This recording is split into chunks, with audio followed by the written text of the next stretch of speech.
ഓം നമോ ഭഗവതേ വാസുദേവായ. ശ്രീ മഹാഭാഗവതം 11-ാം സ്കന്ധം 25-ാം അധ്യായം. ത്രിഗുണ നിവൃത്തി നിരൂപണം.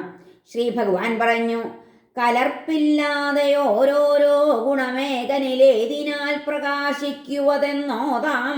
കേട്ടാലും പുരുഷർഷഭ.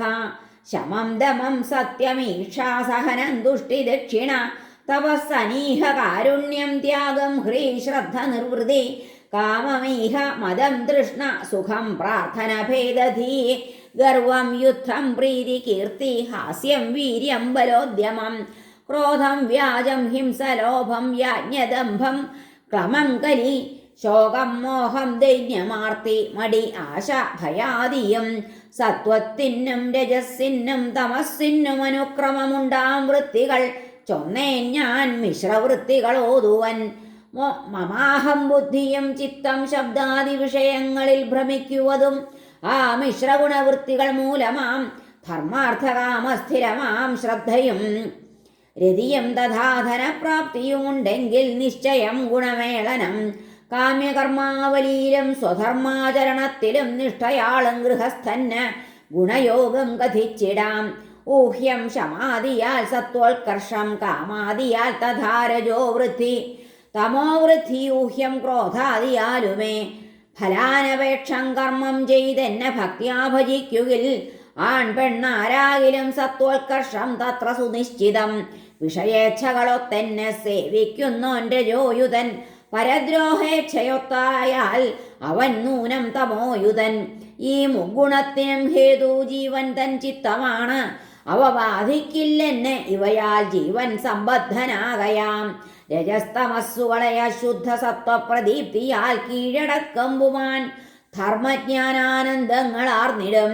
തമസത്വങ്ങളെ രജസ്സടക്കുമ്പോൾ ഭവിച്ചിടും സംഗംബലം ഭേദധീയം ധനവും കീർത്തി ദുഃഖവും. തമസ്സിൻ തേർവാഴ്ചയിങ്കൽ മൗഢ്യം മൂർച്ഛ ജഡത്വവും ശോകം മോഹം നിദ്ര ഹിംസ ഭോഗാശയും ഉയർത്തിടും. ചിത്തം തെളിഞ്ഞിന്ദ്രിയങ്ങൾക്ക് ഉപശാന്തി അസംഗവും അഭിയുമുണ്ടാകുമ്പോൾ ഓതാം മത്പദം സത്വമാർന്നതായി.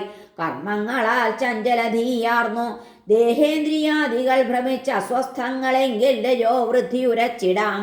ചിത്തം പദാർത്ഥഗ്രഹണാക്ഷമായി ഖേദമാന്ധ്യവും പൂണ്ടു നഷ്ടപ്രായമാവുമ്പോൾ തമോ വൃദ്ധിയോതിടാം. സത്വോത്കർഷത്തിൽ ദേവത്വം രജസാൽ അസുരത്വവും തമസിൻ വൃദ്ധിയാൽ രാക്ഷസത്വവും മുറ്റി നിന്നിടും. ഉണ്ടാം ഉണർച്ച സത്വത്താൽ സ്വപ്നാവസ്ഥ രജസിനാൽ സ്വാപം തമസാലുമുണ്ടാം തുരീയം മൂന്നിലും തതം. സത്വത്താൽ മേൽക്കുമേൽ പൊങ്ങിപ്പോകുന്നു ബ്രഹ്മവിത്തമർ. രജസാൽ മർത്യരാം താഴും തമസാൽ സ്ഥാവരം വരെ. സത്വവൃദ്ധിയിൽ വിണ്ണാളും രജസാൽ മർത്യഭൂമിയും തമസാൽ നരകം പോകും നിർഗുണത്വത്തിൽ എന്നെയും. ഫലാനപേക്ഷമാം കർമ്മം മത്പരം സാത്വികം മതം സകാമം രാജസം ദ്രോഹബുദ്ധ്യാ ജൈവതു താമസം. സാത്വികം കേവലജ്ഞാനം രാജസം ഭേദഭാവനം താമസം പ്രാകൃതജ്ഞാനം എൻ ജ്ഞാനം നിർഗുണം സ്മൃതം. സാത്വികൻ വനമിച്ഛിപ്പൂ രാജസൻ ഗ്രാമവാസവും താമസൻ ദ്യൂതസദനം നിർഗുണൻ മൽപദത്തെയും. സാത്വികൻ വിഷയാസംഗൻ രാഗാന്ധൻ രാജസൻ തഥാ താമസൻ സ്മൃതി വിഭ്രഷ്ടൻ ഗുണാതീതൻ മദാശ്രയൻ. സാത്വിക ശ്രദ്ധയധ്യാത്മം യാഗാദിശ്രദ്ധ രാജസം അധർമ്മശ്രദ്ധയ പരം മത്സേവാശ്രദ്ധ നിർഗുണം. അയത്നസിദ്ധം ഹിതമാമാഹാരം സാത്വികം തഥാ സ്വാദിഷ്ടം രാജസം ഗന്ധമലിനം വസ്തു താമസം. സാത്വികം സുഖമാത്മോത്ഥം രാജസം വിഷയോദ്ധിതം താമസം മോഹദൈന്യോത്ഥം നിർഗുണം മത്പരം സുഖം. ദ്രവ്യം ദേശം ഫലം കാലം ജ്ഞാനം കർത്താവു കർമ്മവും രൂപം ശ്രദ്ധാവസ്ഥകളും ത്രിഗുണോത്ഥങ്ങൾ തന്നെയാം. കണ്ടതും കേട്ടതും നൂനം ഊഹിക്കാൻ കഴിയുന്നതും ജഗൽ സൃഷ്ടിയിലുള്ള ഏതും ത്രിഗുണാത്മകമുദ്ധവ.